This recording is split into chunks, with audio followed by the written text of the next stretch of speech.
நம்முடைய வாழ்க்கையில் யார் உண்மையான தோழர்கள் நண்பர்களாய் வருவாங்க? ஆபத்து காலத்தில் அறியலாம் அருமை நண்பனை என்று கூட பழமொழியை கேட்டிருக்கிறோம். இதோ பக்தனுடைய வாழ்க்கையில் யார் அவனுக்கு தோழன் அல்லது எதிராளியாம் சிந்திக்கலாமா?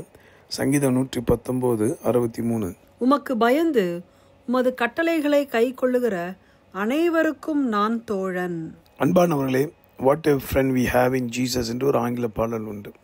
ஆம், ஆண்டவராக இயேசு கிறிஸ்துவின் வார்த்தையை நம்பி அவர் வார்த்தையின்படியே நடக்க தங்கள் அர்ப்பணித்த யாவருக்கும் அவர் தோழனாய் வருகிறார். ஆபிரகாமை பார்த்து சொன்னார், இனி நான் உன்னை நண்பன் என்று சொல்லாதபடி. காரணம், கீழ்ப்படிந்தார். அவர் தேவனுக்கு பிரியமான பாத்திரமாய் மாறினார். தேவன் கொடுத்த ஆசீர்வாதத்தை அல்ல, அவரையே நேசித்தார்.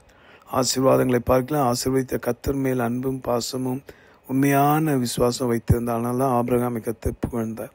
இது கேட்கிற அன்பர்களே, கர்த்தருடைய வார்த்தையின்படி நடக்கிற எல்லாருக்கும் நாம் தோழராய் இருக்கிறோம், தோழனாய் மாற வேண்டும். ஆக உங்களுடைய மனதுக்கு இதமானவர்களை அல்ல, கர்த்தருடைய வார்த்தையின்படி நடக்கிற யாவரையும் நீங்கள் கனம் பண்ணுவீர்களானால் உங்கள் வாழ்க்கை பிரகாசிக்கும். உண்மையாகவே ஆபத்து நேரத்தில் நல்ல தோழர்கள் உதவி செய்வது போல நம்முடைய ஆத்மா ஆபத்து நிறைந்த இந்த உலகத்தில் வாழ்கிறது. எந்த நேரத்தில் எப்படிப்பட்ட பாவம் வந்து தாக்கம் தெரியாது. ஆனால் வசனத்தை கை கொள்ளுகிற தெய்வ பிள்ளைகள் நம்மோடு இருக்கும்போது நம்மை பாதுகாக்கும். நம்முடைய வாழ்வில் அவர் விலக்கேற்ற வல்லவராய் இருக்கிறார். இயேசுவே நமது தோழராய் மாறட்டும். ஜெபிப்போமா?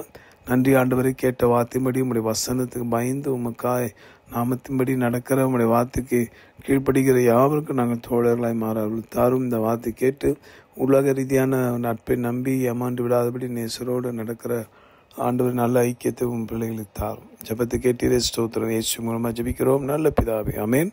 உங்களுக்காக திருப்பணி என்று ஜெபிக்கிற உங்கள் அன்பு சகோதரர் மணி ஐயர். God bless you.